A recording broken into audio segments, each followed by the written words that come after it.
Curso sobre o sacramento sinal, né, que significa sacramento é um sinal. A lição 2 no plano bíblico, a frequência. No Novo Testamento ocorre semeion 73 vezes, sem contar o texto duvidoso de Mateus, capítulo 16, versículo 2 e seguintes. Mais precisamente, eis a frequência. Mateus 10 vezes, Marcos 7 vezes, Lucas 23 vezes, João 24 vezes, Paulo 8 vezes, Hebreu 1 vez. As cartas católicas não apresentam vocábulo. Especialmente no Evangelho segundo São João é frequente o vocábulo semeion, designando milagre, enquanto é aceno a realidades transcendentais. João capítulo 2, versículo 23, vendo os sinais semeion, que Jesus fazia, muitos creram em seu nome. João capítulo 3, versículo 2, ninguém pode fazer os sinais semeion que faz se Deus não está nele.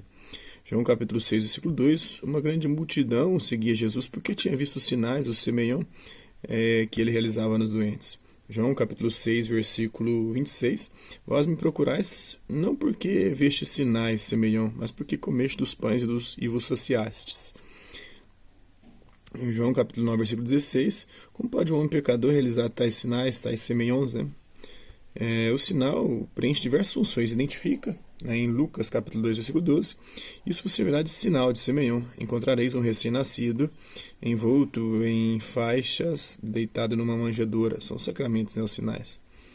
Mateus capítulo 26, versículo 48, o traidor dera-lhes um sinal dizendo, um semeion dizendo, é aquele que eu beijar, prendei-o.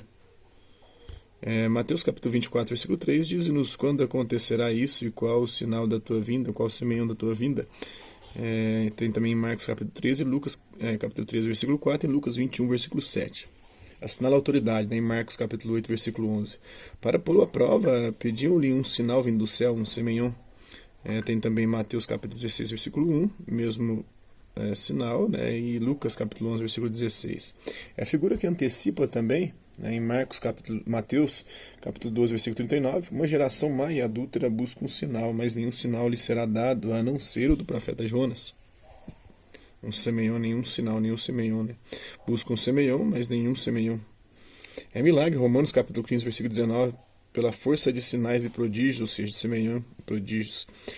Na segunda carta aos Coríntios, capítulo 12, versículo 12, os sinais, os semeion que distinguem o apóstolo, realizaram-se entre vós, paciência a toda prova, sinais milagrosos, prodígios e atos portentosos. 2 Tessalonicenses, capítulo 2, versículo 9, a vinda do ímpio será assinalada pela atividade de Satanás, com toda sorte de portentos, com sinais e prodígios mentirosos, sinais semeion, sacramentos. Em Hebreus capítulo 2, versículo 4, testemunhando Deus juntamente com eles por meio de sinais de prodígios, de vários milagres e por dons do Espírito Santo. Jesus é sinal de contradição também em semeion, Lucas capítulo 2, versículo 34, eis que este menino foi colocado como um sinal de contradição, ou semeion, sinal, semeion de contradição. A polivalência dos sinais. Na Escritura, os diversos sinais ou símbolos podem ter diversos significados. Assim, água é um sinal de purificação em Mateus capítulo 7, versículo 3 seguintes. Água é símbolo de vida em João capítulo 4, versículo 10 ao 4. Água é sinal de tribulação também no Salmo 124, versículo 4 seguintes, e nos Cânticos capítulo 8, versículo 7. E água também é símbolo do Espírito Santo no Evangelho de João capítulo 7, versículos 37 e 39. O templo é uma casa de pedras em Ageu capítulo 2, versículo 6 e seguintes. O templo também é o corpo de Jesus, um templo sagrado de Deus e do Espírito Santo. No Evangelho de João capítulo 2, versículo 19. O templo é o corpo do cristão, o corpo do cristão é o templo de Deus, o templo do Espírito Santo. No capítulo 1, na primeira carta aos Coríntios, capítulo 6, versículo 19. Luz, tem a luz física, em João capítulo 11, versículo 9 seguintes, a luz de Cristo, a luz representa a luz física, a luz que ilumina, a luz de Cristo, que veio iluminar o mundo, no Evangelho de João, capítulo 1, versículo 9, e capítulo 3, versículo 19, capítulo 9, versículos 1 a 41, capítulo 8, versículo 12 seguintes. E tem a primeira carta, a luz também é símbolo de Deus, na primeira carta de João, capítulo 1, versículo 5. O pão como alimento corporal, em Mateus capítulo 6, versículos 35 a 44, e como alimento espiritual, símbolo também, sinal de alimento espiritual, no Evangelho de João, capítulo 6, versículo 32 a 55. Jesus é a imagem do Pai, segundo o Evangelho de João, capítulo 14, versículos 9 e seguintes. Ou a imagem também do Deus invisível, símbolo do Deus invisível, em Colossenses 1, capítulo 15. Jesus é o exegeta, o explicador do Pai, no Evangelho de João, capítulo 1, versículo 18. Precisamente o fato de que o Verbo se fez carne assumindo o corpo humano, o microcosmos, como transparência da divindade, é o fundamento mais profundo de todo o simbolismo bíblico, né?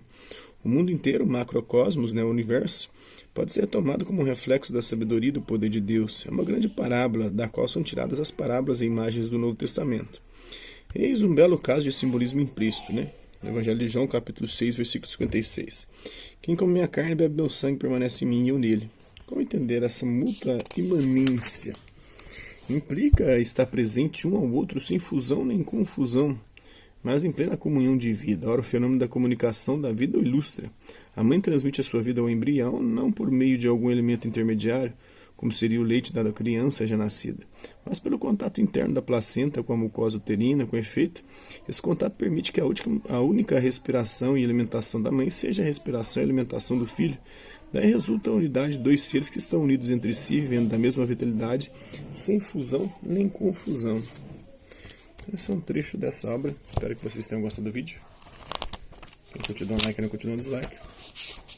Hasta la vista, babies, até a próxima.